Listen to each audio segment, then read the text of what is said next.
Olá a todos, sejam todos muito bem-vindos a mais uma videoaula do nosso grupo de estudos das obras de Sigmund Freud pela Escola Formação do Psicanalista. E hoje ainda sobre a psicopatologia da vida cotidiana, volume 6, eu convido os caros alunos que se encontram presentes ou que estão assistindo essa aula gravada a abrir na página 173, onde iremos estudar equívocos na ação. Da obra citada de Mayer, 1895, retira o seguinte trecho, página 67.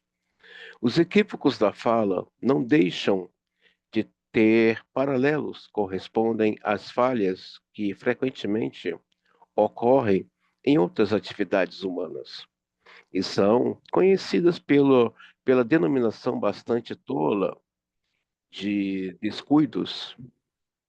Portanto, não sou, de modo algum, o primeiro a supor um sentido e um propósito por trás das pequenas perturbações funcionais da vida cotidiana das pessoas sadias. Se os lapsos na fala, que é claramente sua função motora, podem ser entendidos dessa maneira, basta um pequeno passo para estender essa mesma expectativa aos erros em nossas outras atividades motoras. Formei aqui dois grupos de casos. Uso o termo equívocos na ação para descrever todos os casos em que o efeito falho, ou seja, um desvio do que fora intencionado, parece ser o elemento essencial. Aos outros, em que é antes a ação inteira, que parece importuna, chamamos de atos sintomáticos acidentais, mas não se pode traçar uma demarcação nítida entre eles. Na verdade, somos forçados a concluir que todas as divisões feitas neste estudo têm apenas uma importância descritiva e contradizem a unidade interna desse campo de fenômenos. É claro que a compreensão psicológica dos equívocos na ação não será particularmente promovida se os classificarmos sob o título de ataxia, ou, em especial, ataxia cortical. Ten- ten- Tentemos antes reconduzir cada exemplo a seus respectivos determinantes. Para isso, tor- tornarei, tornarei a valer-me de alguma auto-observação. Para quem chegou agora, eu estou na página 173, sobre o título Equívocos na ação. Tudo bem, Fábio? Boa noite, André. Tudo bem? Tudo bem. Estou na página 173, se você tiver com o livro aí. Perfeito, André. É, é, Tentemos antes reconduzir cada exemplo a seus respectivos determinantes. Para isso, tomarei a valer-me de algumas auto-observações, ainda que, em meu caso, as oportunidades para fazê-las não sejam particularmente frequentes. Ah, em anos anteriores, quando eu visitava os pacientes a domicílio com maior frequência do que hoje, ocorria-me, muitas vezes, ante a, ante a porta em que eu deveria bater ou tocar a campainha, tirar do bolso as chaves de minha própria casa e logo em seguida tornar a guardá-las, quase envergonhado. Quando considero os pacientes em cujas casas isso acontecia, sou forçado a supor que esse ato falho, apanhar minha chave em vez de tocar a campainha, tinha o sentido de uma homenagem à casa onde eu cometia esse erro. Era equivalente ao pensamento: aqui me sinto em casa, pois só ocorria em alguns lugares onde eu havia afeiçoado ao doente. É óbvio que nunca toco a campainha de minha própria casa. Então, Freud está contando aqui os equívocos, né, de comportamento, de fala, que ele está falando desses atos falhos, né? Ele está dando um exemplo que às vezes ele chegava na casa de um paciente dele, né? Aqui ele está visitando não como psicanalista, quero deixar bem claro. Freud ainda atuava como neurologista, tá, gente? Então, ele cometia esse ato falho, né? Ele, ao invés de tocar a campanha na casa desse paciente, ele tirava a chave do bolso, né? Como algo territorial. Então, Freud fazia a própria leitura do seu ato falho, né? Ele descrevendo aqui, né? Que e é o que o Bion fala sobre o paciente quando ele está na análise e ele se sente em casa, ele se sente pertencente, ele se sente acolhido. Então, é, é, é uma forma do sujeito falar, né, através daquele ato falho é, de ação, né, aquilo que ele não consegue expressar em palavras. Então, os atos falhos de ação fala aquilo que o sujeito não expressa com palavras, mas que está ali recalcado, reprimido, né? Ah, mas vou recalcar uma coisa boa? Recalca. Não recalcamos somente coisas ruins. Não reprimimos somente coisas ruins, reprimimos também coisas boas, que muitas vezes o sujeito se sente ali feliz, se sente ali à vontade e acaba recalcando alguma coisa.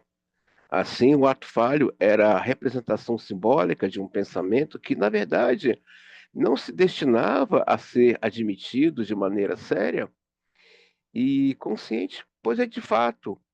Um neurologista sabe muito bem que o doente só permanece apegado a ele enquanto espera ser beneficiado e que, por sua vez, ele só se permite sentir um interesse excessivamente caloroso pelos pacientes, com vista a dar-lhes ajuda psíquica? Sim, o paciente se apega ao analista, né? A gente sabe disso, desenvolve um carinho, um afeto pelo seu analista, e cabe esse analista aqui, Freud está falando aqui do médico, dele médico, né, que ele atuava ainda como neurologista, também como psicanalista, ele sabia como seus pacientes se apegavam a ele, né, e que estava ali cuidando da vida mental deles. Numerosos autos observações feitas por outras pessoas mostram que esse manejo das chaves equivocado e pleno de sentido certamente não é uma peculiaridade minha. Maeder, 1906, descreve uma repetição quase idêntica de minhas experiências. O uso das chaves é uma fonte fértil desse tipo de ocorrências, né? A gente está falando aqui do Ernest Jones, né? Das quais é possível fornecer dois exemplos.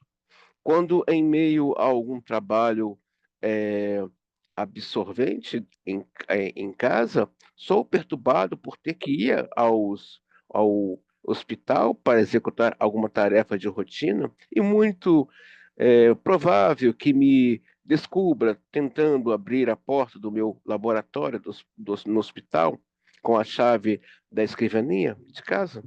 Embora as duas chaves sejam bem diferentes uma da outra, esse erro demonstra inconscientemente onde eu preferi estar naquele momento. Percebe? O Freud está aqui dizendo, né? O ato falho são pensamentos, palavras não expressas, mas que está recalcada, mas que vai aparecer na ação, né? É chamado o ato falho, é chamado o ato falho da ação. Ué, por que você pegou esse caminho? Uma pergunta, André, com relação a isso.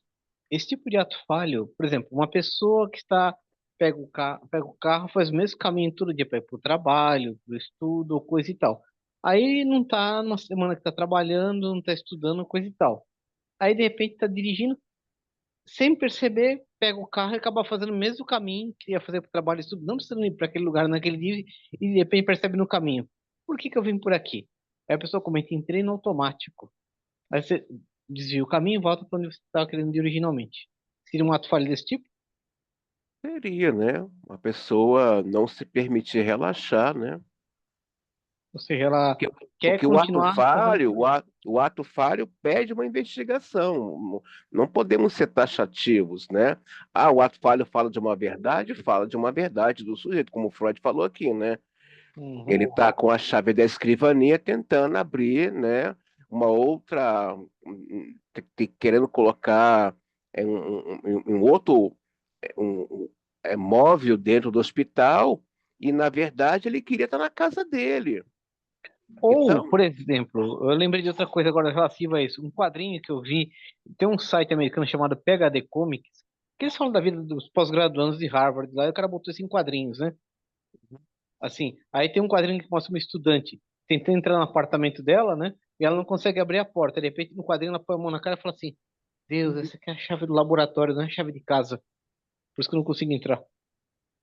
sim, o ato falho pede uma investigação, né? A gente vê isso muito na clínica, né? Eu tinha um paciente que ele tinha uma questão muito séria com o dinheiro, né? Foi a aula retrasada que falamos sobre isso. Eu fiquei quieto, ficou isso durante um ano. Todas as vezes que ele tinha que pagar a análise, ele tinha dor de barriga. Hum, Ele tinha dor de barriga, o carro dava um problema, ele tinha febre de madrugada, ainda não existia o WhatsApp, né? Então ele mandava algum torpedo pro meu celular. Olha, eu passei uma madrugada, mas por quê? Pagar para ele, né, era muito custoso, né? Era algo sintomático. Então, o ato falho fala de uma verdade que o sujeito não expressa em palavras, mas ele recalca aquilo, mas para o analista que está ali presenciando no set analítico aquele ato falho, ele tem que investigar, né? E não ser taxativo, ah, ele queria fazer isso, tá, mas por que ele queria fazer aquilo? Ou por que ele não queria, né? Então, o ato falho revela, né, um desejo ali recalcado da pessoa, né? E a gente vê isso todos os dias, pessoas cometendo atos falhos e as pessoas, uhum, ah, é assim mesmo. Não, tem algo ali falando, né? entendi. Ela não está ainda de acordo, não está em sintonia com ela, né? Porque o humano, enquanto ele não está em análise, ou ele não teve contato com a psicanálise, ele vive, como você acabou de falar, né, nesse tal do automático. Não está no automático, ele está ali, né, seguindo um script já narrado pelo seu inconsciente. Então, é isso que o Freud está falando que esses atos, né, de ação, né, por exemplo, tem pessoas que esquecem o caminho de casa. Nossa, o que está acontecendo? Onde é que eu moro? Será que ela quer voltar para casa? Será que ela deseja se encontrar em casa? Entende? É, Há alguns anos eu trabalhava num cargo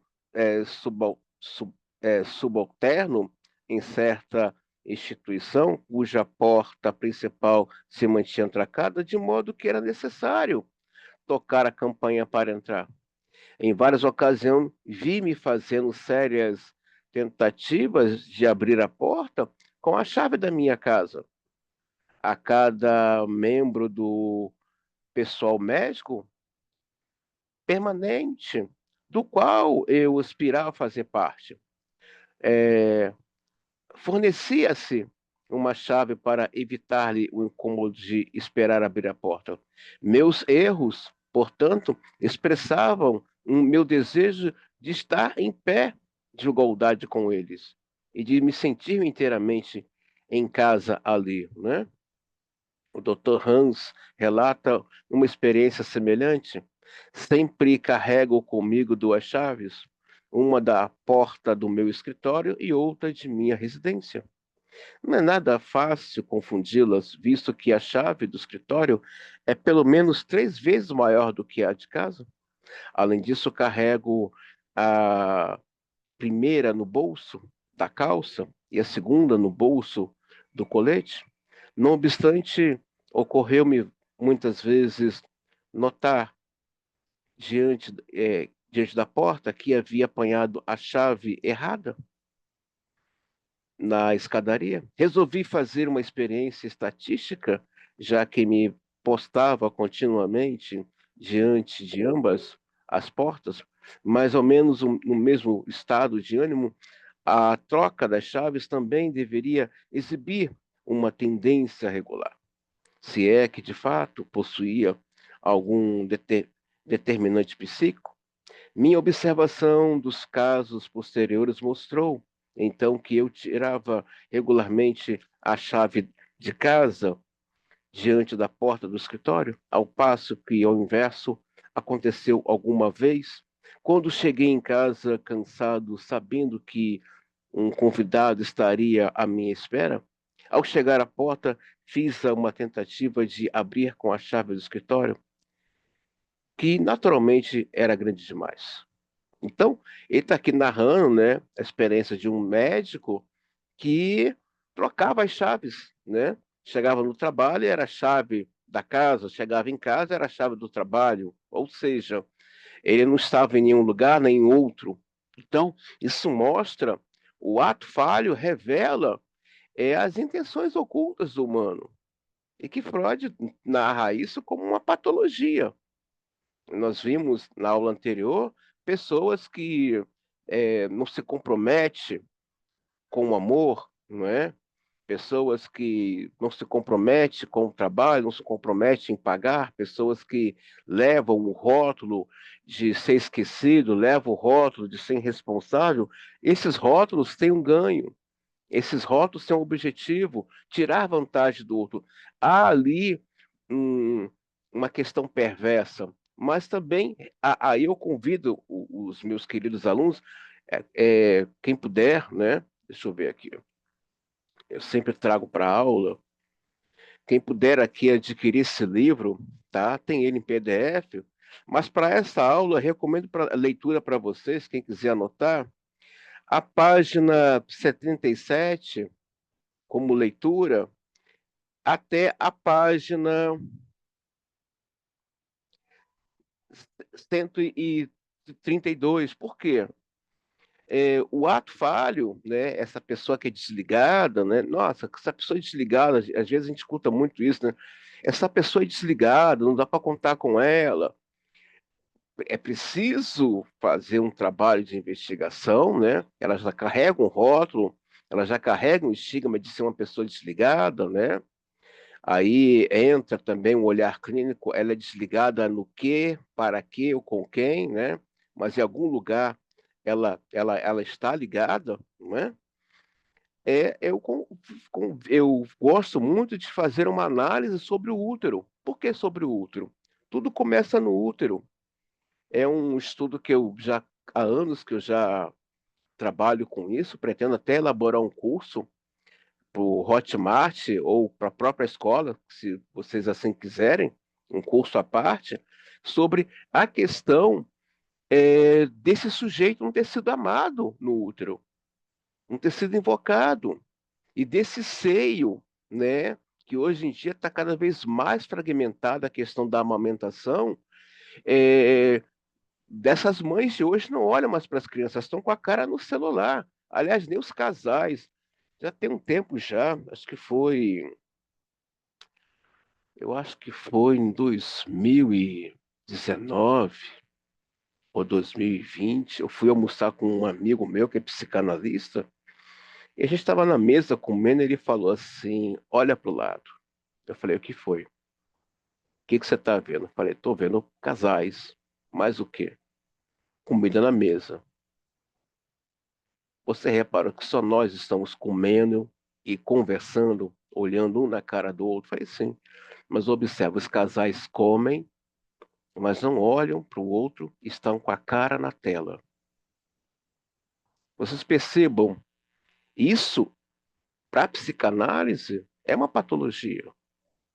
O olhar começa no útero, a mãe conversando com esse bebê.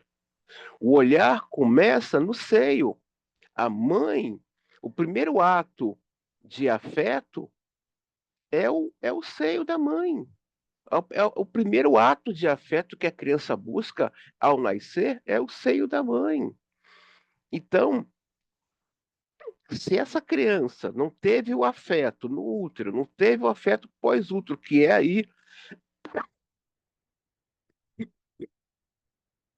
vocês desculpa, mas tá bem delicada a minha situação. Depois que eu sofri aquele acidente na lombar, tá bem delicado mesmo. Segunda-feira tava, final de semana tava com muita febre mesmo. Segunda-feira, para piorar, faltou luz, faltou internet, enfim. É, eu costumo dizer que eu não acredito em pessoas desgraçadas. Eu costumo dizer que eu acredito em pessoas que não foram amadas.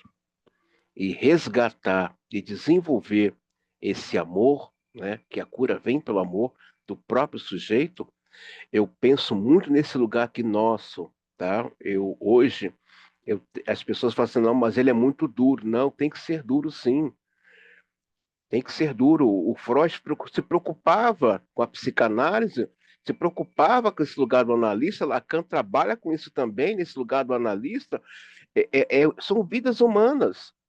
A importância de termos uma escuta a partir da nossa própria escuta, escutando as nossas trevas, nossas profundas trevas, que são nossas dores nos, tra- que nos transpassam, são nossos sintomas do dia a dia, para poder acolher esse que muitas vezes chega na clínica aos farrapos. Então, os atos falhos, né, dessa pessoa que se coloca como desligado, pode estar falando também, pode, e eu faço aqui uma cresce, por isso que eu recomendei essas páginas para vocês estudarem, e também rever essas videoaulas, né? Para quem chegou depois, como a Patrícia, depois eu posso passar para elas essas videoaulas para se ela quiser assistir. Eu acredito muito que essa pessoa que é um desligado, né, que as pessoas falam, não podemos contar com essa pessoa, está falando de um desligamento via útero. Está falando de uma falta de afeto, porque o afeto, através do seio, socializa esse sujeito. Ele fica socializado. Então, essa pessoa que é desligada, essa pessoa que é descomprometida com o outro, tem aí uma postura antissocial, tem aí uma postura que muitas vezes revolta as pessoas, né, de indiferença, ela está falando de um grande abandono. Um grande abandono. E olha, gente, vou falar uma coisa para vocês, né? Eu estou revendo alguns conceitos que às vezes eu escuto do meio acadêmico que chega para mim. Ah, conhecimento nos leva à solidão. Não. Quem disse isso? Isso é uma lei? Isso é o quê? Um imperativo? Ah, conhecimento leva à solidão. Não, leva à solidão, não. A falta de afeto nessa pessoa, no seu período escolar, no seu período acadêmico, que faltou ali um elogio, faltou ali uma palavra de carinho, né? Temos aqui alguém que da família vai se tornar um intelectual. Ela muitas vezes, ela vai ter uma postura rebelde, uma postura de descaso. Ela não tem noção da pérola que ela conquistou durante aquele período acadêmico. Eu vejo, às vezes, intelectuais que não conseguem ver o peso do que tem na mão. Eu vejo intelectuais com narcisismo primário tão abandonado, que a pessoa tem um salário bom, ganha bem, mas anda como se tivesse, sei lá, pedindo dinheiro na esquina. Isso às vezes me deixava confuso. Pô, a pessoa ganha bem, é professor, concursado, por que que essa pessoa anda, né? Então, a psicanálise vai nos mostrando. Conhecimento não é solidão. Quando esse conhecimento recebe afeto desde criança, elogio das notas escolares, elogio aí nesse período acadêmico, é encontro com o outro. Na psicanálise não estudamos sozinho. A prova disso é que vocês estão aqui, né? Estamos entre pares, entre olhares. Então, rever esse conceito é importante. Ah, ter conhecimento não é bom? Não, ter conhecimento é fantástico. Ter conhecimento é compartilhar com o outro, né? Essa luz que conhecimento nos ilumina, conhecimento nos traz luz e nós nos tornamos luz para o outro. Isso é muito bom.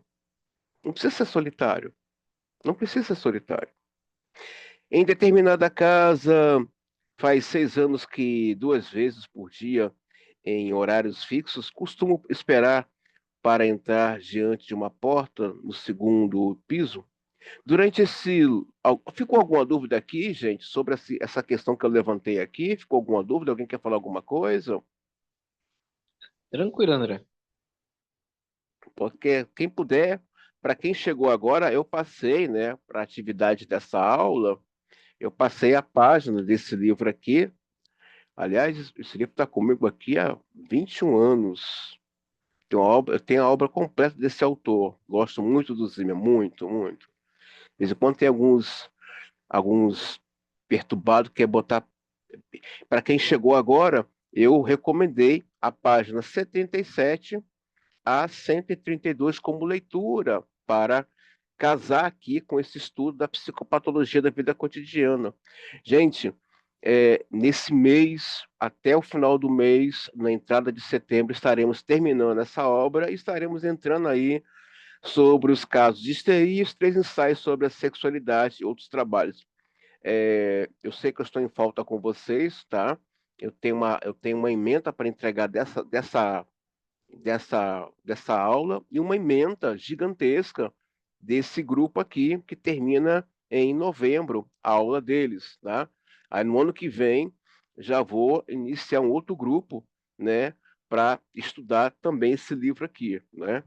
Então, se vocês souberem de alguém que queira estudar fundamentos psicanalíticos, vocês me falam que eu vou, em janeiro, abrir nova turma, né? Vou ter que criar outro grupo no WhatsApp para novos alunos, né? E acredito eu que até 2027 estaremos terminando o Sigmund Freud, tá bom? Mas vocês gostaram da aula da Soraya? Vocês gostaram? Eu achei a aula bem interessante e até tocou muitas questões importantes para mim. Uhum. Mas se você puder depois compartilhar no grupo, de querer tirar dúvida com ela, fique à vontade, tá bom, Fábio? Vou colocar, com certeza. Tá bom?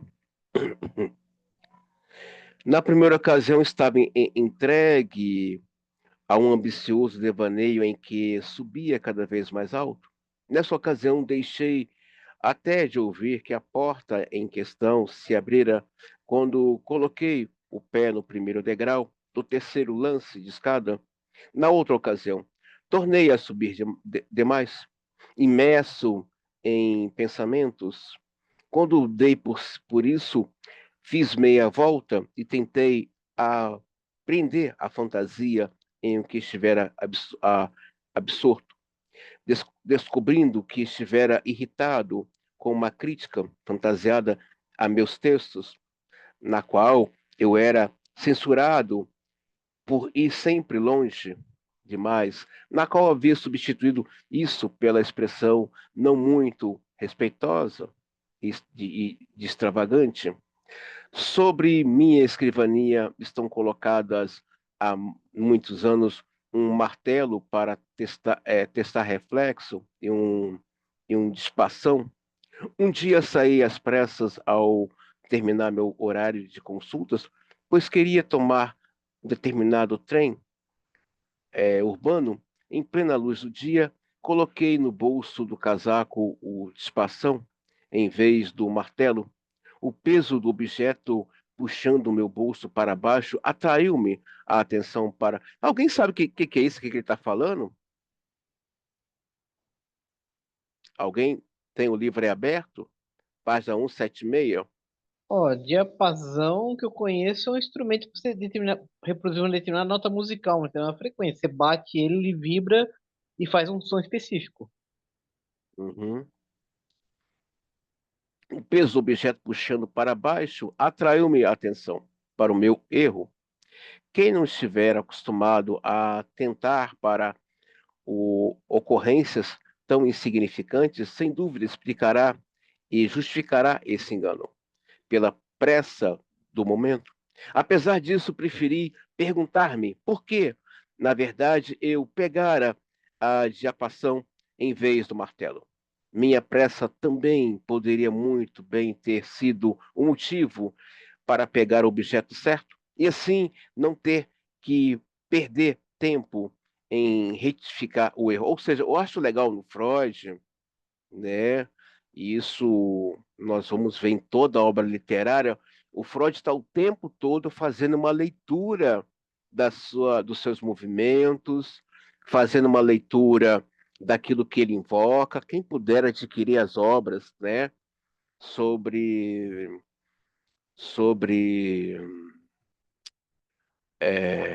transgeracionalidade, que é um estudo nosso, por favor, não me venha dizer que transgeracionalidade é constelação, isso é macumba gospel. Por favor, não faz isso comigo, não, tá?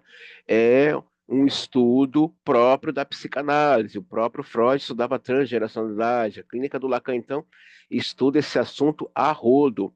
Então, gente, eu fico às vezes me perguntando, uma coisa é a pessoa deixar passar, mas o analista, a psicanálise nos convida a analisar, a avaliar determinadas coisas que estão acontecendo à nossa volta, que muitas vezes eu mesmo, né, quando eu saio, às vezes correndo, eu falo, peraí, tá faltando alguma coisa. Aí no meio do caminho, quando eu já estou longe, né, falei, esqueci isso aqui, né? Mas depois eu fico me remoendo, por que que eu esqueci aquilo, né? Por que que eu deixei determinado relógio em casa, né? Ou determinado medicamento, para quem não sabe, eu tenho que estar sempre andando com Vic e Vaporub, né? Porque fecha e eu não consigo respirar, então eu coloco para abrir canal para me poder. Eu tenho que dormir também com o Vic do meu lado, né? Senão eu posso ter aí uma apneia dormindo e partir para o além, né? Mas eu não sei se o além vai muito com a minha cara, não. Já, até hora que tenho até dúvida.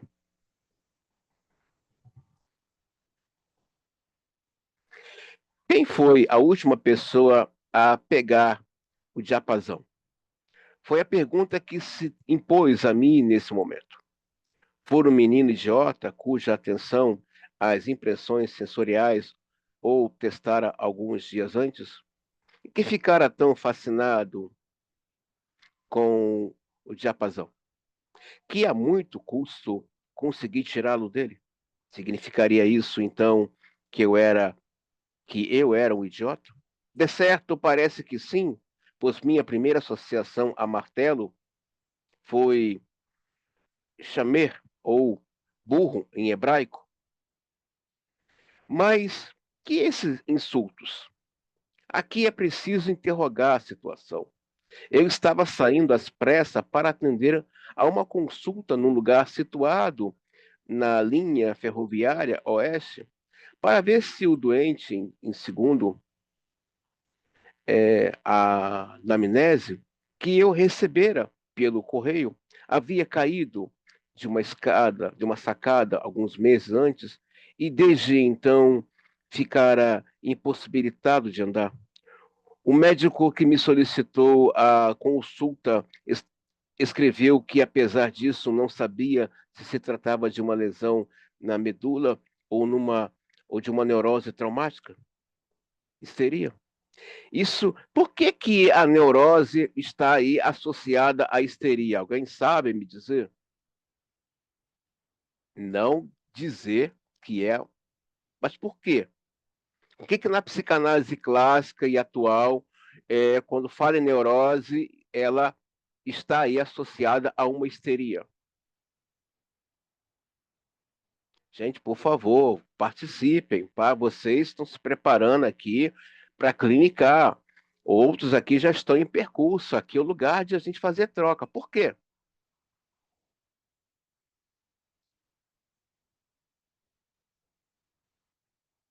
Tem alguém aí, gente? Boa pergunta, Olá. André. Eu não saberia dizer. E a Patrícia, sabe, Patrícia?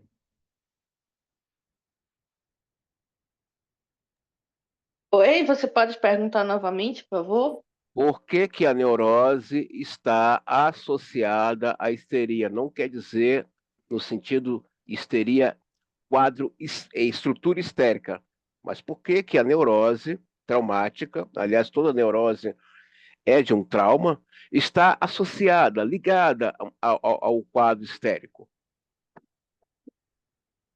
Eita. Vou deixar para o universitário responder.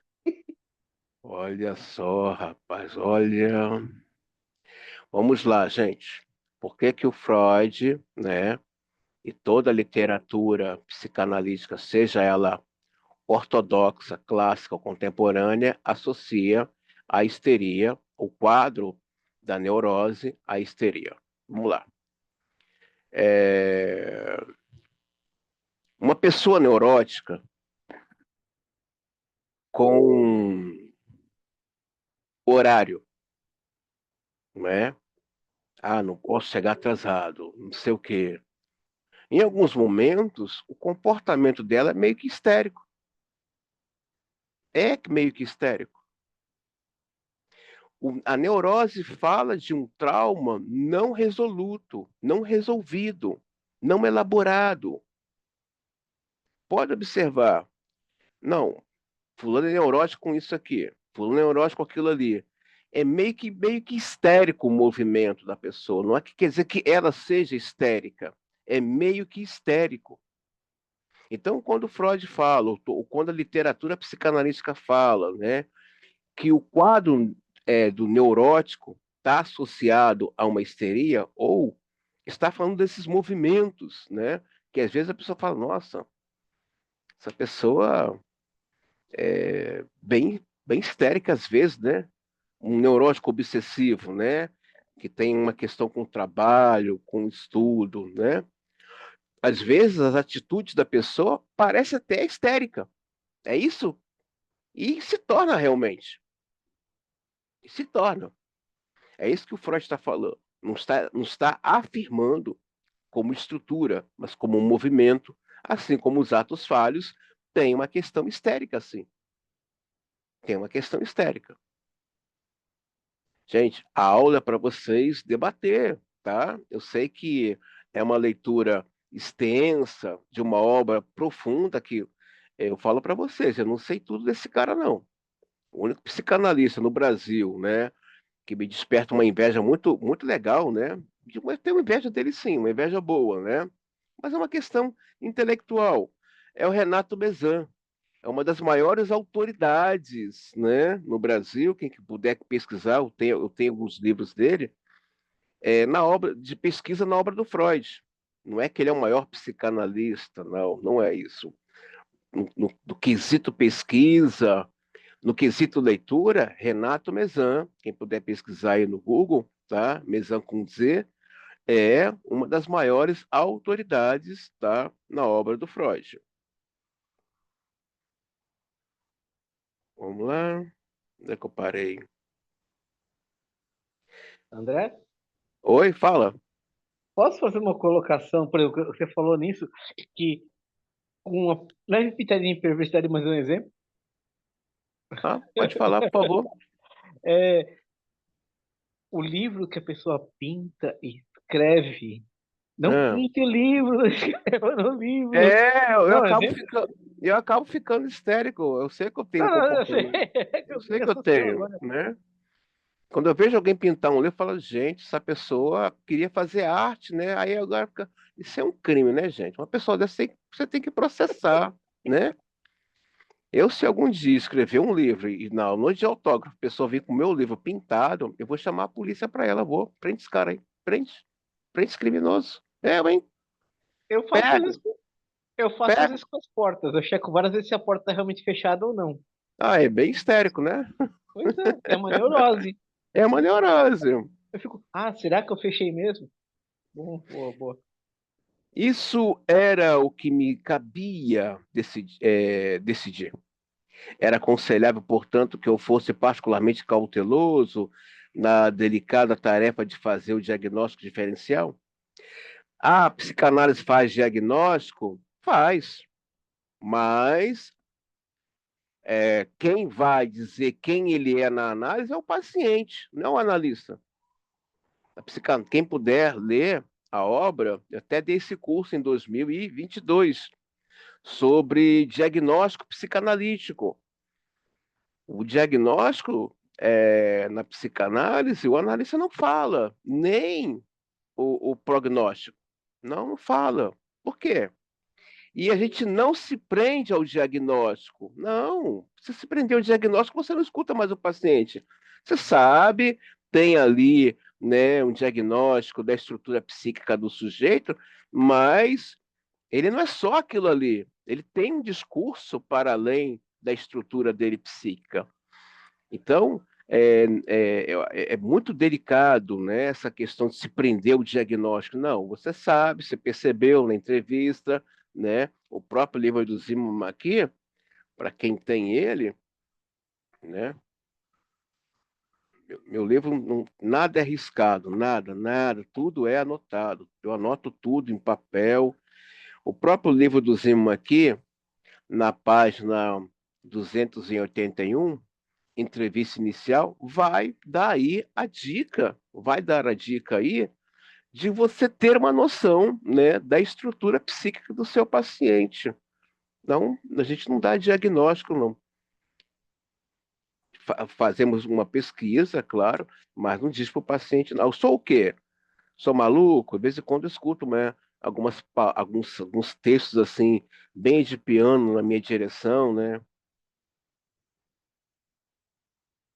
Ocorre que meus colegas acham que, com demasiada facilidade, se fazem diagnóstico de histeria quanto a coisas mais graves em jogo.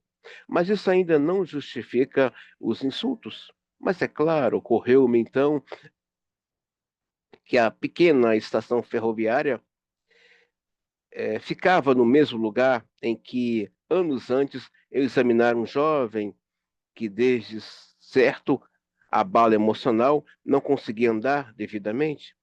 Na época, fiz um diagnóstico de histeria e, em seguida, aceitei o paciente em tratamento psíquico, com que se constatou que meu diagnóstico não fora incorreto, sem dúvida, mas também não fora correto. Um grande número de sintomas do paciente eram histéricos e logo desapareceram no decorrer do tratamento? Claro, os sintomas histéricos, a histérica, ela é PhD. Oh, meu Deus do céu, o que caiu aqui?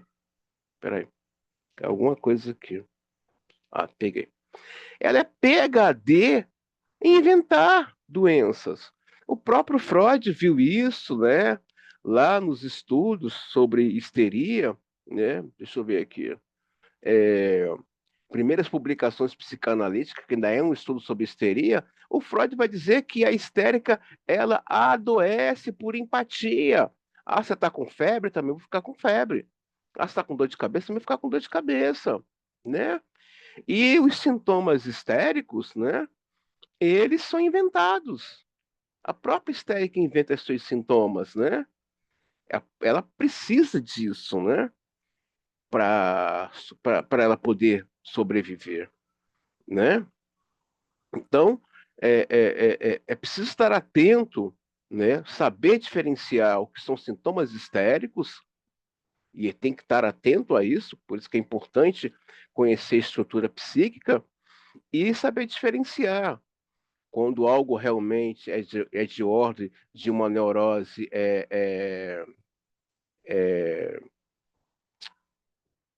oh, meu Deus do céu, me faltou agora o nome da neurose, de conversão, né?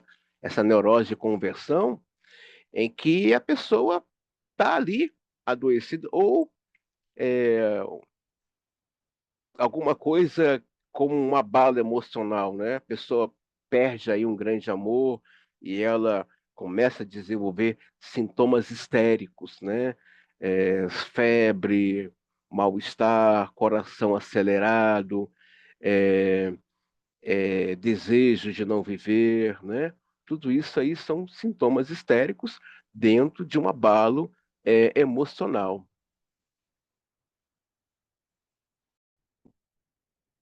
Eu peço a vocês, por favor, no final desse módulo, nós vamos ter uma live. A proposta da live é testar o que esse aspirante e não aspirante aprendeu aqui, tá?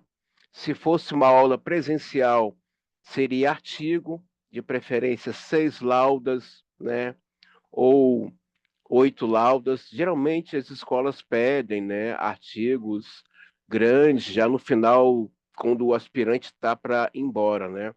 Me lembro que no meu último ano, nossa, era muito artigo por semana, né? E eu fiz uma pós no ESP, era artigo todo mês, de 6 laudas, né? Eu tenho uma paciente que pediram um artigo para ela de 2 laudas. Eu falei, nossa, o negócio é brabo, né? E na psicanálise, você faz uma leitura de 2.000 livros, né? Às vezes algumas escolas pedem isso como pesquisa, para escrever aí um artigo de 16 laudas, né? Ou então levar para um congresso da própria escola para discutir ali algum assunto sobre transferência, contra-transferência, né? Então, eu peço a vocês, eu não vou retirar a live, fiz até um teste, alguns votaram a favor, a Isabela Borges até deixou lá o seu parecer, porque que ela é a favor da live, para uma forma da gente aí ver, atestar o conhecimento desse aspirante.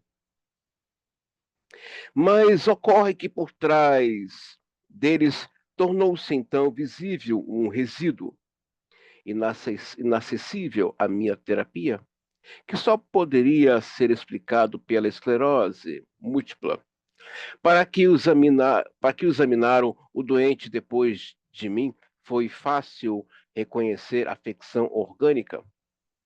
Quanto a mim, dificilmente poderia ter eh, procedido de outra maneira ou formado um juízo diferente, mas a impressão que ficou foi de um grande erro. Naturalmente, a promessa de cura que lhe fizeram não pode ser mantida. O erro de pegar o diapasão em vez do martelo poderia ter traduzido pela simples seguinte palavra: seu idiota burro.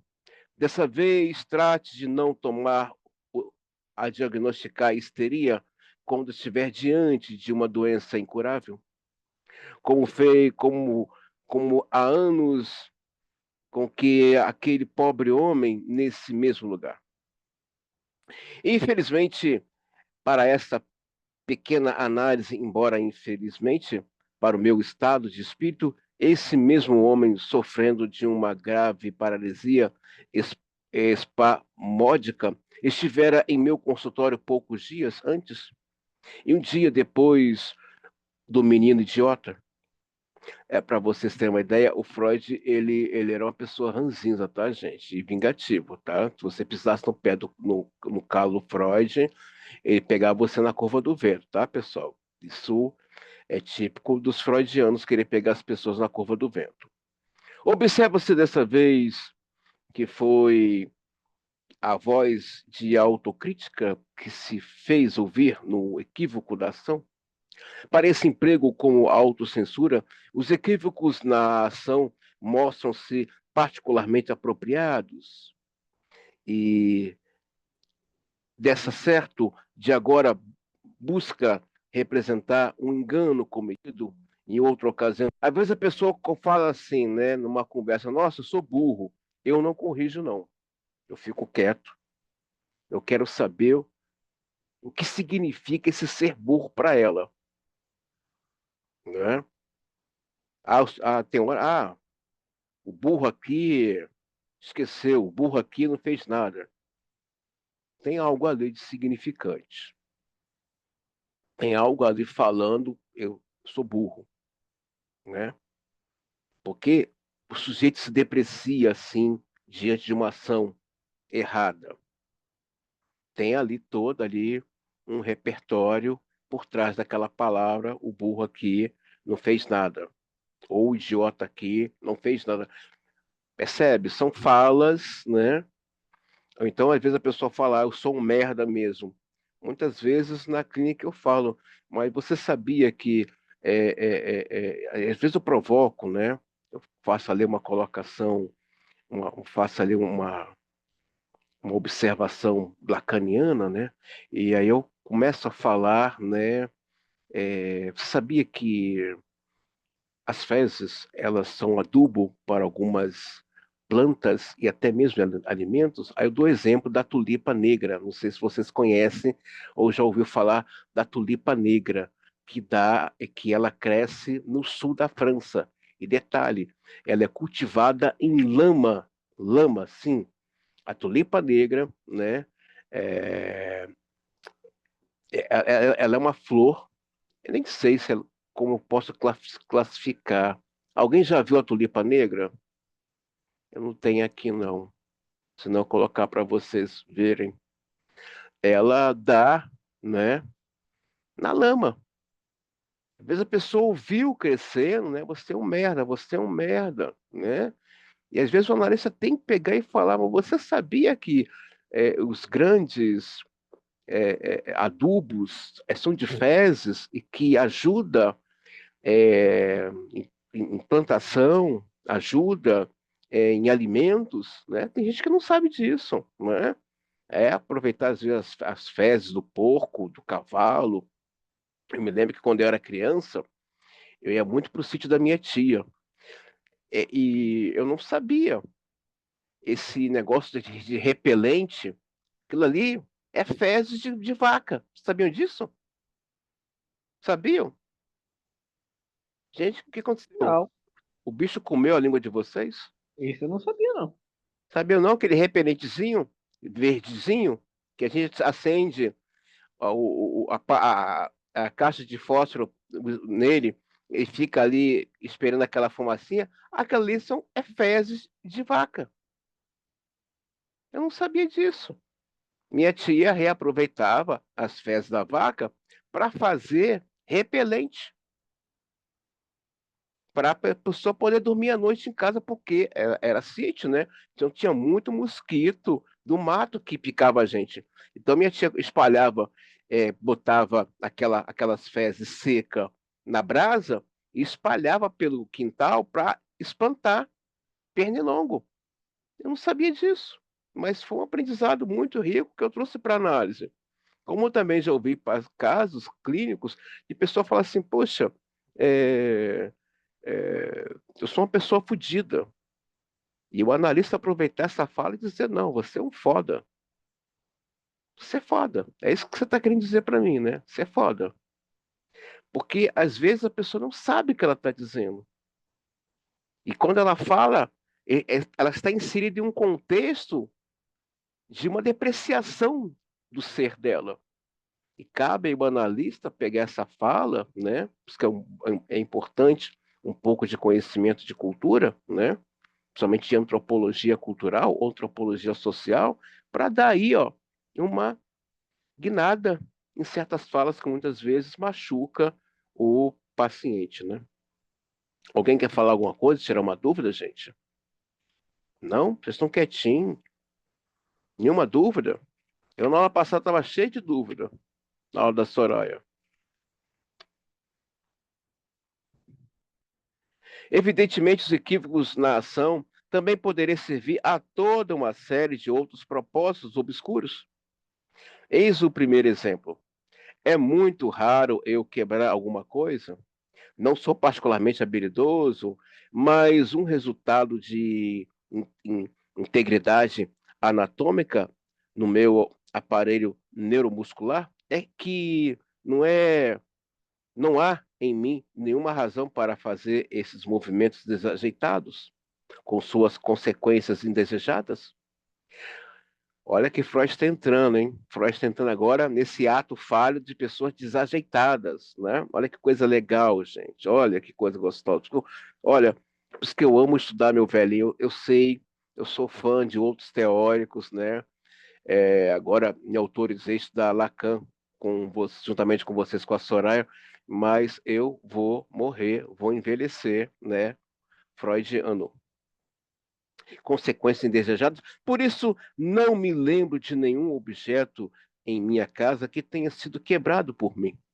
A falta de espaço em meu gabinete obriga-me frequentemente a manusear uma série de antiguidades de argila e pedra. Para quem não sabe, Freud era um leitor assíduo de textos, de livros, de artigos sobre arqueologia. Ele tinha amigos influentes, então, quando ia para o Egito Antigo, ou quando ia lá para aquelas regiões do norte ou do sul do Oriente Médio, trazia, né, alguns objetos, alguns artefatos de arqueologia para Freud, né?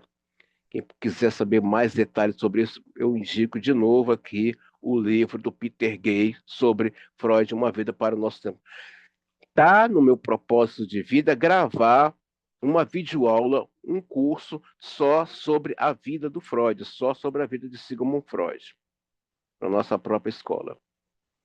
Gente, nenhuma dúvida. Por isso não me lembro, né? A falta de espaço, aí acabamos de ler aqui. Pedras de argila, das quais incômodas posições, tanto que as pessoas prestem, exprimirão o temor de que eu derrubasse alguma coisa e viesse quebrá-las. Mas isso nunca aconteceu. Porque então um dia derrubei no chão a tampa de mármore de meu modesto tinteiro, de tal modo que se quebrou. Meu tinteiro consiste numa base de mármore de Untersberg, escavada para conter o vidro de tinta. E este tem uma tampa com um castão dessa mesma pedra. Por trás desse tinteiro há um círculo de estatuetas de bronze e figurinhas de terro, terracota. Senti-me, Sentei-me à escrivania para escrever e com a mão que segurava a caneta fiz um movimento singularmente desajeitado.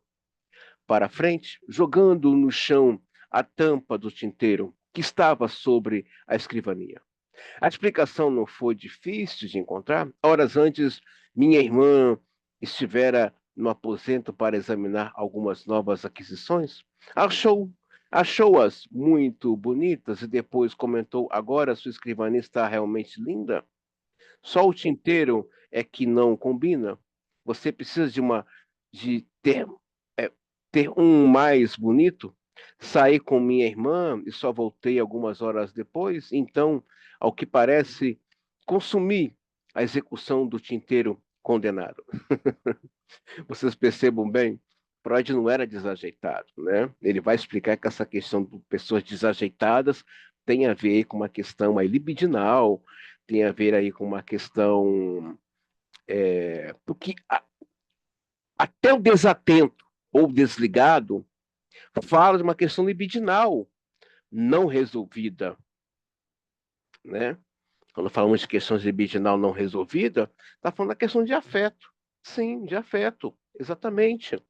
E uma pessoa que é muito perspicaz, muito atenta, muito observadora, fala aí, né, de toda uma mente arquiteta, concentrada, observadora, né, sagaz, que não deixa escapar nada, né? Tá falando aí de um investimento libidinal, de uma libido forte, né? Então Freud, mas aí ele pega, ele consuma, ele destrói esse tinteiro por causa da fala da irmã dela, né? Já aconteceu também, né? Acontece muito em relacionamentos de casais, né? Como também já ouvi uma vez, atendendo uma pessoa que já tinha terminado o seu relacionamento com uma determinada pessoa, e um dia ela estava tomando café e aquela xícara, né, que tinha sido dada de presente, né, da pessoa que ela amou, né? Quebrou, quebrou. Ou seja, aquele vínculo ali agora realmente está consumado, está quebrado. Então, são coisas que falam da vida do sujeito, da história do sujeito, né? Então, Freud, depois do discurso da irmã dele, ele fala, não sou desajeitado, não me lembro de ser uma pessoa desajeitada. Ele mesmo vê que está faltando ali, né, como a irmã dele colocou, de uma forma provocativa, né? Está faltando nessa escrivaninha um tinteiro que venha combinar com toda essa sua escrivaninha, né? E Freud vai lá, dá a cabo, né, do tinteiro. Então, se você em casa quebrar alguma coisa, né, você que está assistindo essa aula, seja você casado, seja você solteiro, ou você que pretende casar, né? Não sei. Então, se você quebra um objeto, então tem algo ali já falando, né? Porque quebrou aquele objeto, né? Ele não é mais bem desejado nessa casa, né? Ah, eu fui desajeitado. Foi? Me fala mais sobre essa coisa desajeitada, né? Ah, eu tropecei, quebrou. Ah, escorregou. Ah, desequilibrou. Desequilibrou mesmo? Foi mesmo? Ou não quer mais esse objeto em casa? Né? Psicanálise é uma peste, né? Até um copo que quebra, né? Um copo, um prato, um talher. Nossa, eu deixei o talher, ele caiu e caiu dentro do lixo. Ou será que quer esse talher dentro de casa? Interessante, né? Alguém quer falar alguma coisa? Não?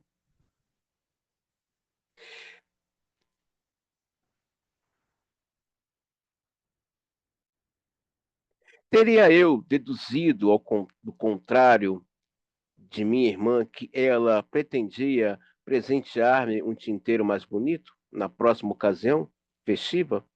E teria eu quebrado o que era velho e feio para assim forçá-la a realizar a intenção insinuada? Olha que Freud está dizendo. Será que isso que eu fiz foi para ela me dar algo novo? Será? Com a intenção de. Ele está se questionando: será que eu fiz isso na intenção de receber um novo tinteiro que venha combinar com a minha escrivaninha? Então, são coisas que eu volto a falar, né? Esqueci de fazer o arroz, esqueceu mesmo. Ah, esqueci a data de aniversário do casamento. É mesmo, esqueceu, me fala mais.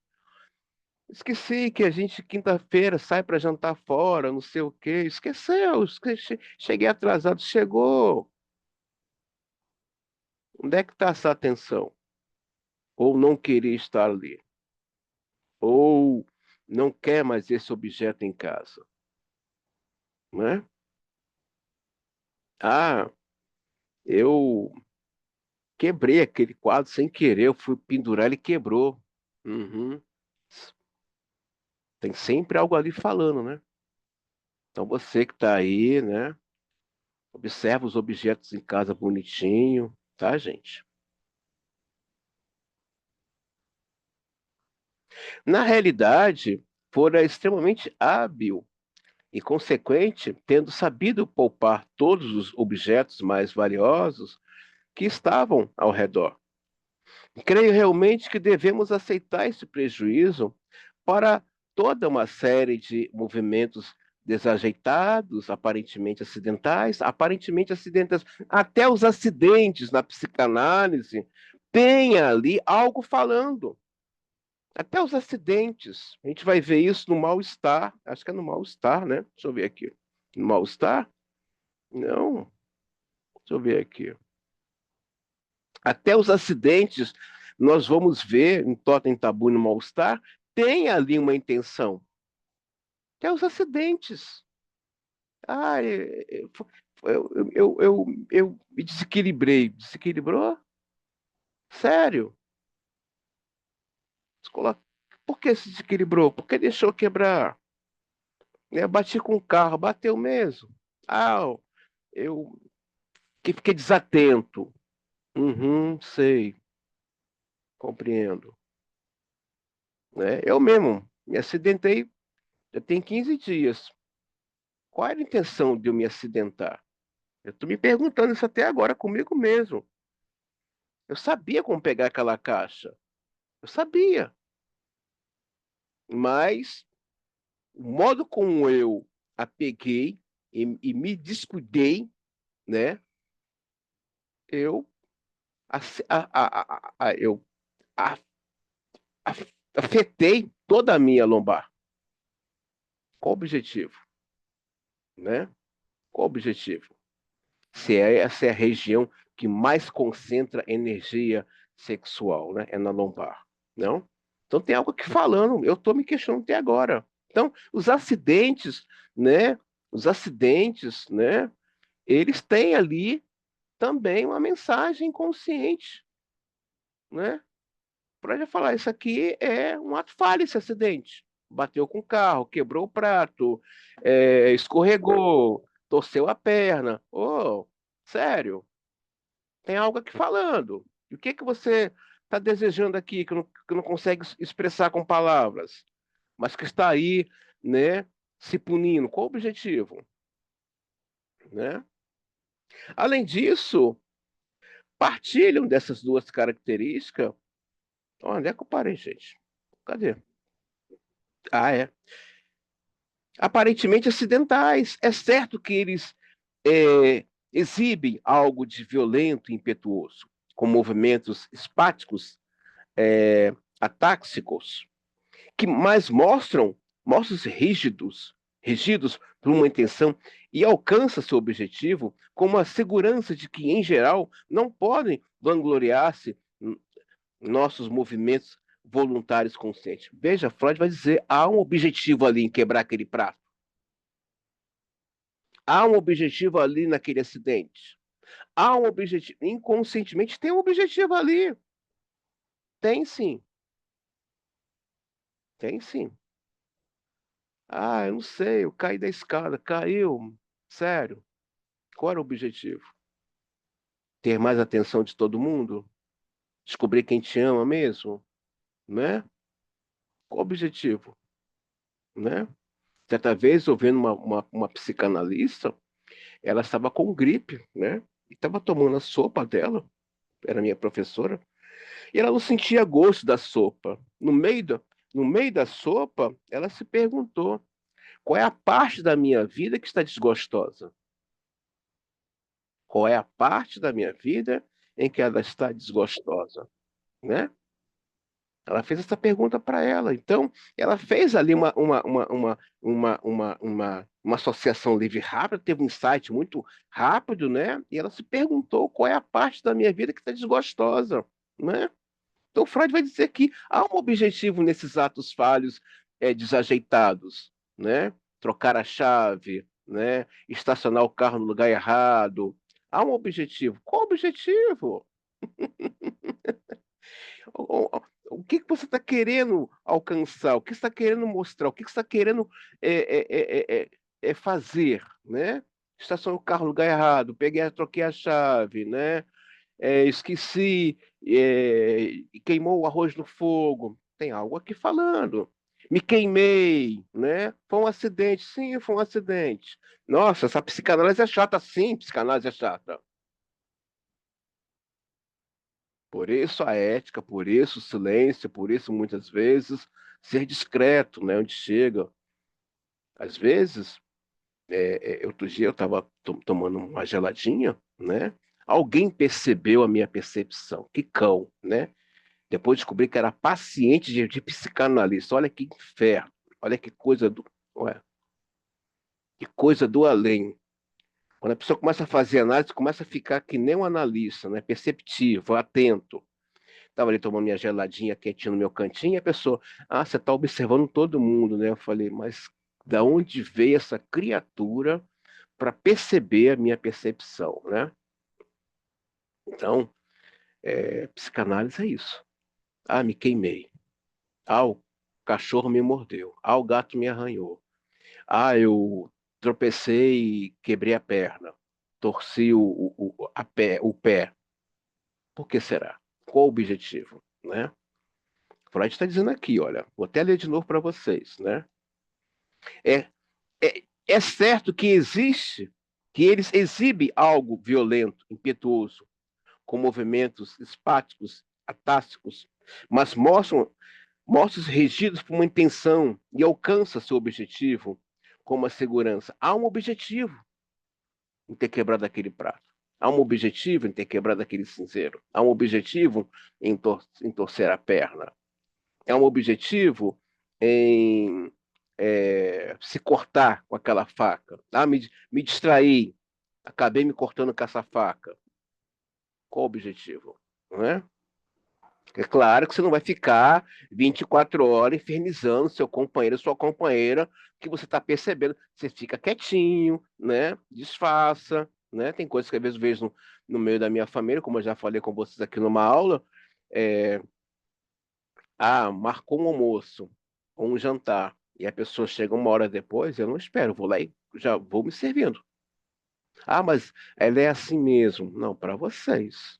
Para psicanálise, tem uma questão aqui patológica, né? Alguém quer falar alguma coisa, tirar uma dúvida? Gente? Vocês estão aqui? Onde é que vocês estão? Estão dormindo? O que que vocês têm, gente? Fala Tudo comigo, certo, André, tudo certo. né? Vocês estão quietinhos, aí eu entro numa angústia do cão, né? Eu gosto de atenção, né, gente? Eu gosto de fazer uma troca, né? Cadê? Além disso, partilhe de duas características, a violência e a... É, Isabela. Isabela diz que está prestando atenção. Tá bom, Isabela. E afabilidade. Você quer falar, filha? Não? Você está só rindo, né? Você gosta de ficar rindo de mim, né, Isabela? Gosta não, né?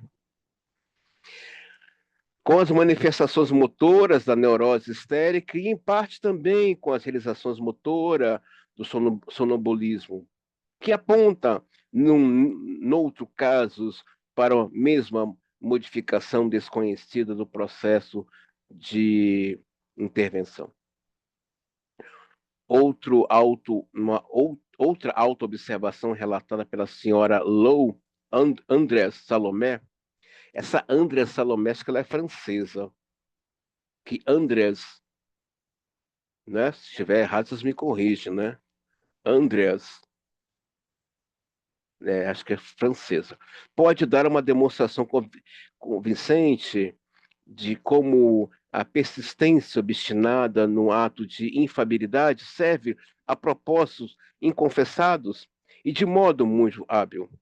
Exatamente na época em que o leite se tornara uma mercadoria escassa e custosa, constatei para o meu constante horror e aborrecimento que o deixava entornar todas as vezes que o fervia.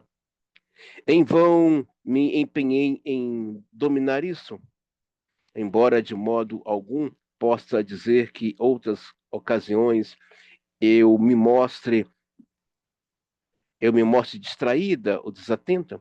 Bons motivos para me comportar assim eu teria tido depois da morte de meu marido, de meu querido, Terrier Branco, que merecia tanto o seu nome de Drus, Drus Rock, amigo em russo, quando qualquer ser humano chegou a merecer. Mas veja só, desde a sua morte nunca mais se derramou uma só gotinha de leite fervido. Meu primeiro pensamento a esse respeito foi: que sorte, porque agora o leite derramado na chapa do fogão ou no chão não serviria mesmo para nada. E no mesmo instante visualizei meu amigo sentado diante de mim, observando atentamente o processo da fervura, com a cabeça um pouco inclinada para o lado, o rabo abanando, esperançoso, aguardando com plena confiança o esplêndido e fortuito que estava para acontecer. E então tudo se esclareceu para mim, inclusive isto. Eu gostava dele ainda mais do que eu mesma sabia. Nos últimos anos, desde que venho colecionando essas observações, tive mais algumas experiências de despedaçar ou quebrar objetos de algum valor, mas a investigação desses casos me convenceu de que eles nunca foram fruto do acaso ou desproposital, inabilidade minha. Uma manhã, por exemplo, quando ia passando por um quarto de roupão, chinelos de palha, cedi o impulso repentino e com o pé atirei um dos chinelos na parede, derrubando uma linda pequena Vênus de mármore de seu suporte. Enquanto ela se fazia em pedaços, citei inteiramente impassível esses versos de Bush. Então vocês veem que Freud vai falar aqui de pessoas que ou derramam leite, né, quando ferve, não tem cuidado, né, ou se coloca-se desatento, devagando em vários pensamentos, ou até mesmo quando a pessoa é, tem algo para escrever e não escreve. Ah, não sei, me bateu, não sei, um desânimo, uma tristeza, queria escrever e não escrevi. Tem algo aqui falando, tem algo aqui dizendo. Freud vai dizer de pessoas que não valorizam certos objetos porque não foi ela que comprou, não teve um custo dela, não teve ali é, algo da ordem do seu desejo, da sua libido, porque tudo na vida é que a gente coloca um preço e, e, e, e, e valorizamos aquilo, né? Que você se empenhou, separou um dinheiro, fez uma reserva para comprar determinado objeto, né? A pessoa valoriza, ela valoriza. Então, às vezes a pessoa trata com descaso, né? Algo que ela não conquistou, mas ela está falando não é somente desse descaso, ela está falando do descaso dela própria, com ela, da vida dela. Gente, nada é pessoal na psicanálise. Pessoas que não sabem ser gratas por aquilo que recebem, seja um presente, seja um investimento, ela está falando do grande descaso que ela teve até mesmo antes de nascer. Ah, André, isso é uma regra? Não. Há exceções. Sempre haverá exceções, né? Mas eu estou falando aqui de uma coisa muito profunda, de olhar os casos clínicos, como a gente está vendo aqui, e por isso que eu recomendei essas páginas como leitura. Ir mais a fundo, pesquisar mais. Por que que essa pessoa é assim? Por que que ela é desatenta? Por que que ela é desleixada? Por que que ela está estragando o fogão da casa dela toda manhã, deixando o leite derramar, né? E ali estragando, né? Aquele material. Tem tudo ali, tem tudo, tem algo ali falando ali por trás. O desleixado, o desatento, o esquecido, é, aquele que está. Eu conheci uma pessoa que ela se denominava. Tudo bem, valeu. Eu conheci uma pessoa que ela se denominava é, é, uma pessoa que se descuidava fácil com as coisas, quebrava, ela se denominava assim. Depois eu, ouvindo mais a fundo a história dela, era o rótulo que ela recebeu da família, né? Não, não confia as coisas na mão dela não, porque ela quebra. Então aquilo foi se introduzindo, né, como texto na vida dela, e ela, depois da vida adulta, ela se apresentava, não, eu sou realmente estrambelhada, né? Eu quebro as coisas, né? Eu deixo, às vezes, as coisas é, cair da minha mão. Não, não era verdade. Então, hoje, vocês estão tendo nessa aula a oportunidade de rever certas falas, não é? Que não é real. dentro de uma ótica psicanalítica. Há o desatento, e que às vezes, na maioria das vezes, a resposta está no útero. Está no útero. O que aconteceu nesse útero para essa pessoa ser desse jeito? Essa conduta absurda e minha tranquilidade ante o dano podem ser explicadas pela situação da época. Tínhamos na minha família uma doente grave, de cujo estabelecimento eu já perdera secretamente as esperanças. Naquela manhã eu me inteirara de que tinha havido uma grande melhora e sei que disso disse a mim mesmo: quer dizer então que ela vai viver. Meu acesso de fúria destrutiva serviu, portanto, para expressar um sentimento de gratidão ao destino e me permitiu realizar um ato sacrificial, como se tivesse feito uma promessa de sacrificar isto ou aquilo como uma oferenda, caso ela recuperasse a saúde. Escolher a escolha de Vênus de Médici para esse sacrifício foi, é claro, apenas uma galante homenagem a convalescentes, mas ainda hoje me é incompreensível como foi que me decidi tão depressa, mirei com tanta destreza e consegui não atingir nenhum outro dos objetos que estavam tão próximos. Outra quebra para a qual tornei a me valer de uma caneta que escapou de minha mão teve igualmente o sentido de um sacrifício, só que dessa vez um sacrifício propiciatório para afastar o mal. Certa vez de, repre, achei de repreender um amigo leal e digno, baseando-me apenas na interpretação que dei a alguns sinais vindos de seu inconsciente. Ora, Freud está aqui falando que o inconsciente fala. E o analista tem que saber quando o inconsciente está dando sinais e falando. O inconsciente fala. Um analista que não sabe ler os sinais do inconsciente falando, o negócio está muito sério. Está bem delicado. Porque o inconsciente fala e dá sinais antecipadamente para o analista.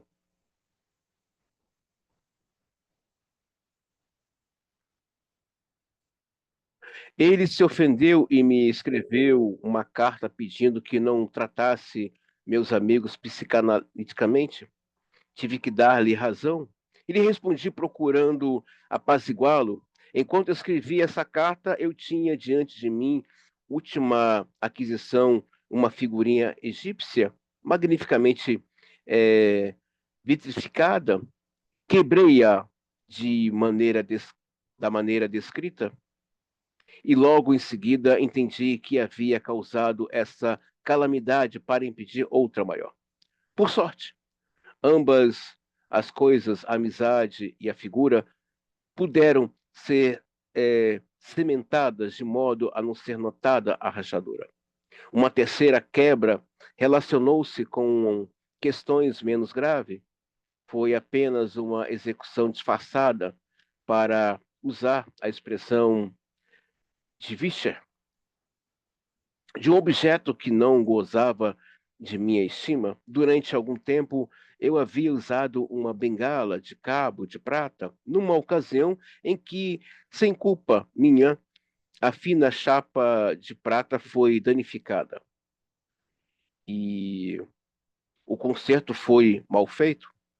Pouco depois de receber a bengala de volta, usei o cabo por travessura para puxar um dos meus filhos pela perna.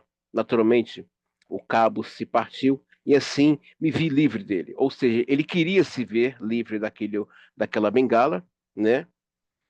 Ele queria, ele não tinha um carinho, uma estima pelo objeto, e o objeto se quebrou de vez, né? Então, é estar atento aí às coisas que se quebram dentro de casa.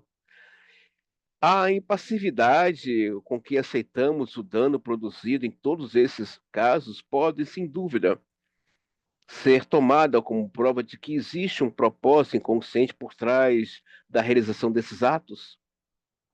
Por vezes, quando se investigam as razões da ocorrência de um desses atos falhos, tão ínfimos como a quebra de um objeto, deparar-se com relações que, além de vincular a situação atual da pessoa, penetram profundamente a sua pré-história. A seguinte análise de Jekyll, 1913, pode servir de exemplo.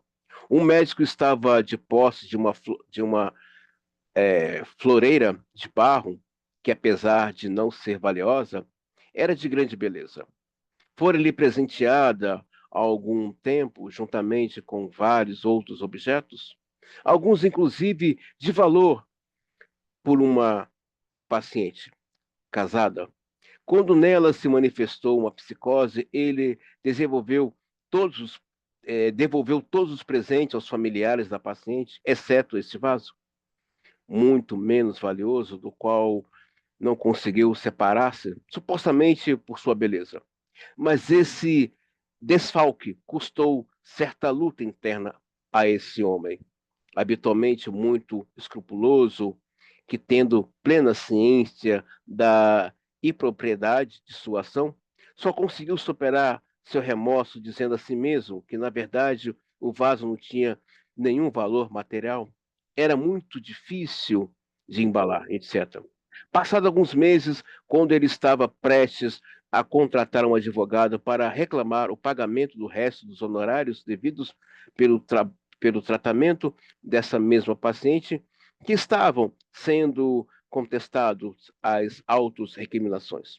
Voltaram-se a surgir por um breve intervalo, ele sofreu a angústia de que os parentes descobrissem seu suposto desfalque e levantasse contra ele no processo judicial. Particularmente, porém, por algum tempo, o primeiro fator, suas autos-recriminações, foi tão intenso que ele pensou em renunciar à sua exigência de uma soma de valor talvez 100 vezes maior do que o do vaso, como que numa indenização pelo objeto do qual se havia apropriado. Contudo, logo superou esses pensamentos e os afastou como absurdos. Então, às vezes a pessoa tem em casa um objeto que foi presenteado é, da pessoa amada, né? E às vezes a pessoa se apega àquele objeto. Pode ser, às vezes, um objeto do começo da relação, um relógio, uma pulseira, um brinco, coisas que falam ali do sentimento atrelado àquela outra pessoa amada. Então, às vezes a pessoa tem dificuldade, né, de se desfazer de alguma coisa. Não, isso aqui tem a ver com essa pessoa aqui que marcou a minha vida ou a nossa amizade. Então, Freud vai falando sobre isso. Enquanto ainda estava nesse estado de espírito, sucedeu-lhe renovar a água da floreira, e apesar da extraordinária infrequência com que quebrava alguma coisa e do domínio que tinha sobre seu aparelho muscular, ele fez um movimento estranhamente desajeitado que não tinha a menor relação orgânica com a ação executada e derrubou o vaso da mesa, quebrando-o em 5 ou 6 pedaços grandes.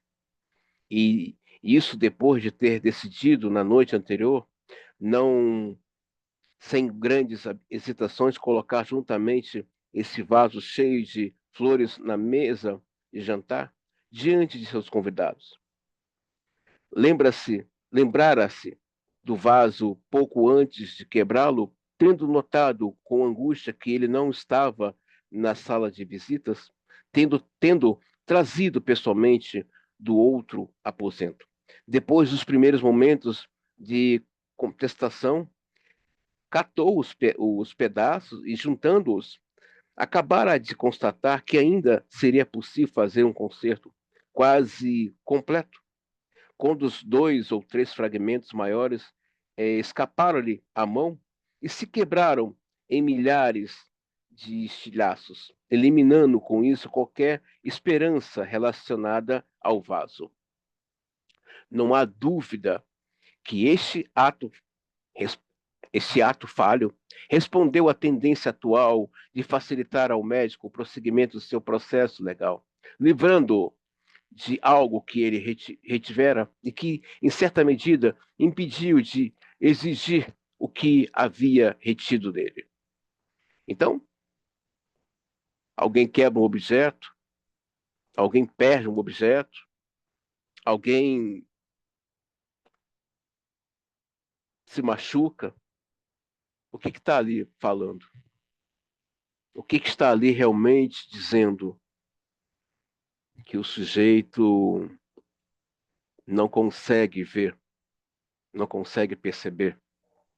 Mas a gente está vendo aqui nessa aula que existe sempre algo ali atrás, né? Falando, mostrando sobre o sujeito. Tem sempre algo ali falando. Quer falar alguma coisa? Quer tirar alguma dúvida?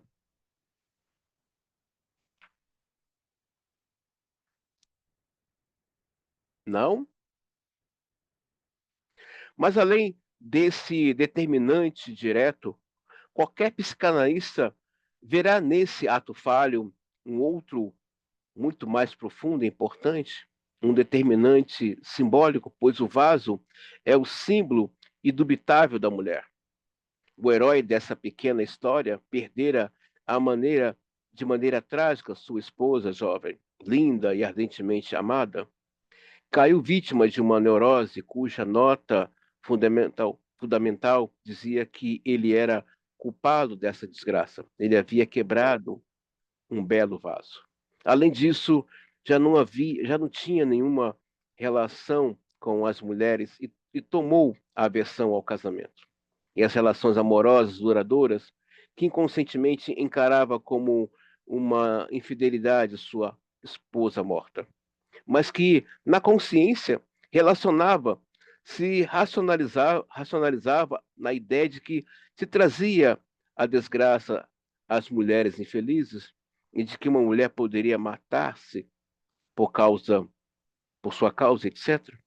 Daí sua natural relutância em conservar o vaso permanentemente, tendo em vista a força de sua libido. Isso aqui que eu quero mostrar para vocês, gente.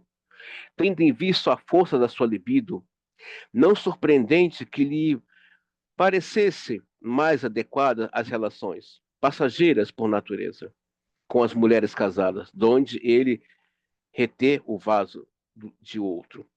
Uma bela confirmação desse simbolismo encontra-se nos 2 fatores seguintes. Em consequência da neurose, ele entrou em tratamento psicanalítico. Durante a sessão que ele descreveu a quebra do vaso de barro,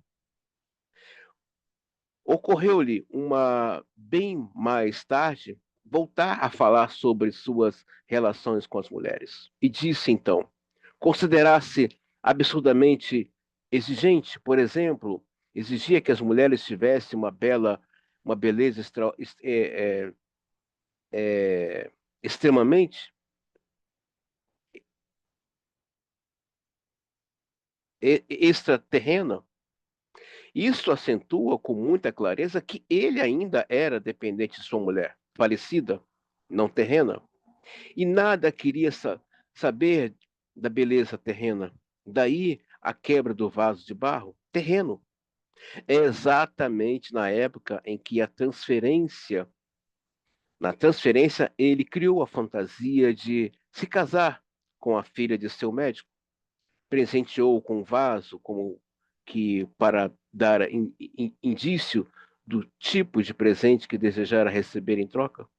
É previsível, previsível que no sentido simbólico o ato falho admita ainda múltiplas variações. Por exemplo, ele não querer encher o vaso, etc., mas interessante, porém, parece-me a consideração de que a presença de vários motivos, pelo menos dois, provavelmente agindo em separado desde o pré-consciente e o inconsciente, reflete-se na duplicação do ato falho.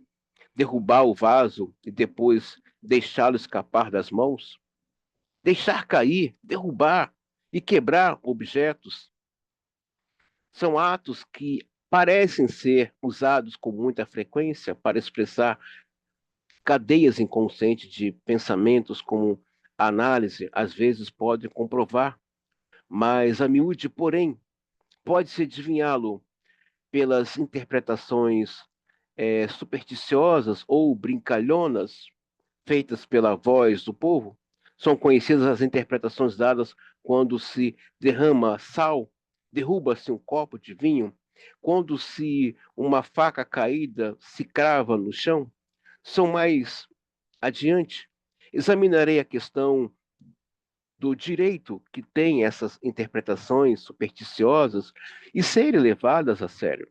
Aqui cabe apenas observar que, isoladamente, atos indesejados e desajeitados, de modo algum, têm um sentido constante, mas serve como meio de representar esta ou aquela intenção conforme as circunstâncias. Há uma intenção ali, aquela pessoa desajeitada, a quebra do objeto, é, um acidente, tem uma intenção ali inconsciente, tem algo ali. Recentemente houve em minha casa um período durante a qual se quebrou uma quantidade incomente de cristais e porcelanas. Eu mesmo contribuí para o estrago de várias peças, mas mas a pequena epidemia psíquica pode ser explicada facilmente. Estávamos às vésperas do casamento de minha filha mais velha. Nessas cerimônias, aliás, era costume quebrar algum utensílio deliberadamente e, ao mesmo tempo, pronunciar uma palavra para trazer boa sorte.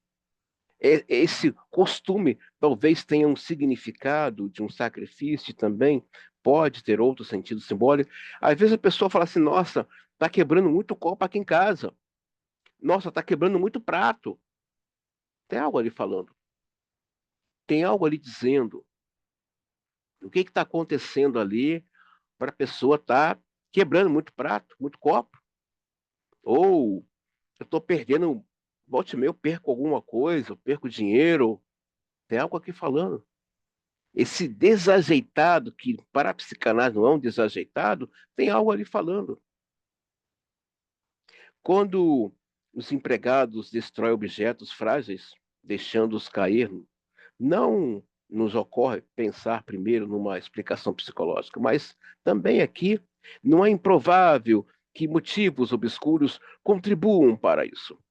Nada está mais distante das pessoas incultas do que a apreciação da arte e das obras de arte. Nossos criados são dominados por uma hostilidade surda contra as produções artísticas, especialmente quando os objetos cujo valor eles não entendem. Torna-se, então, você tem aí algum servo na sua empresa ou na sua casa que quebra um objeto seu de valor, né? Um prato, um copo, ou destrói um objeto de valor, está falando ali de uma inveja, uma raiva. Está falando ali, isso está falando ali. Há uma raiva ali contida, há uma inveja ali, né? Geralmente eu volto a falar da importância de conhecer sobre o narcisismo primário. A pessoa sofreu tanto abandono que ela se torna uma pessoa despeitosa, invejosa, acaba tendo aí esse tipo de comportamento, esse tipo de sentimento, e que vai se expressar muitas vezes quebrando um objeto, danificando alguma coisa importante.